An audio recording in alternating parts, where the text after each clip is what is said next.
वंदे मातरम। मेरे प्यारे देशवासियों, सन 1857 के महासंग्राम की कड़ी में आज हम श्रद्धा सुमन अर्पित कर रहे हैं तुलसीपुर की रानी ईश्वरी देवी सिंह जी को। हम आपको बताते चलें कि तुलसीपुर गोंडा गोरखपुर रेलवे लाइन पर एक छोटा सा स्टेशन है जो कि अब उत्तर प्रदेश के बलरामपुर जिले की तहसील है। स्वतंत्रता संग्राम की कड़ी में ऐसे अनेकों गुमनाम हैं जिन्होंने भारत देश की आज़ादी के लिए अपना सब कुछ कुर्बान कर दिया। तुलसीपुर के राजा दर्गराज सिंह ब्रिटिश हुकूमत के विरोध में 1857 के संग्राम में डटे व लड़े, परंतु वह बंदी बना लिए गए। लखनऊ के ब्रिटिश स्थित सैन्य ठिकानों के कारागार में ही उनकी मृत्यु हो गई। तत्पश्चात रानी ईश्वरी देवी सिंह ने तुलसीपुर राज का प्रबंध अपने हाथों में लिया और 1857 के महासंग्राम में अपने को समर्पित कर दिया।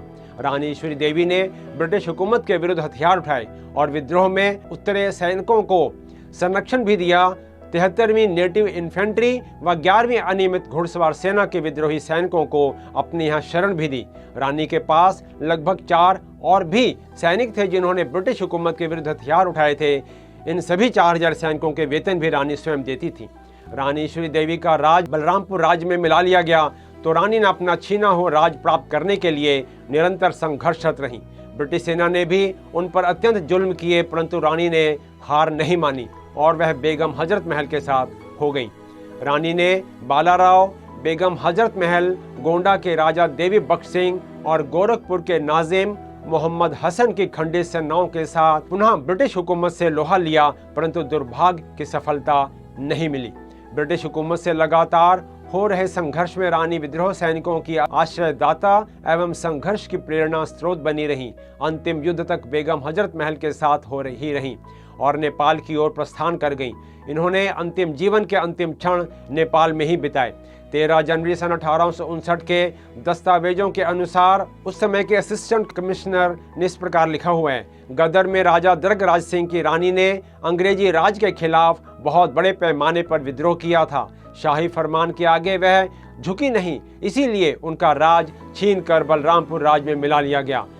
रानी को बहुत प्रलोभन दिए गए कि वह हथियार डाल दें व अंग्रेजों की सत्ता स्वीकार कर लें, तब उनका जब्त किया हुआ राज उन्हें वापस कर दिया जाएगा। पर रानी ने आत्मसमर्पण के बजाय बेगम हजरत महल की तरह देश से बाहर निर्वासित जीवन जीना ही स्वीकार किया।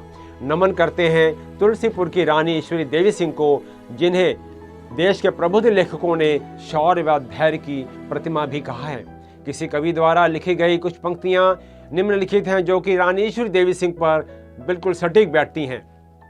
हम देख चुकी हैं सब कुछ, हम देख चुकी हैं सब कुछ, पर अब करके कुछ दिखला देंगी। हम देख चुकी हैं सब कुछ, पर अब करके कुछ दिखला देंगी। निज धर्म कर्म पर दृढ़ होकर, निज धर्म कर्म पर दृढ़ होकर कुछ दुनिया को सिखला देंगी। है क्या कर्तव्य हमारा अब, है क्या कर्तव्य हमारा अब, पहचान लिया हमने उसको।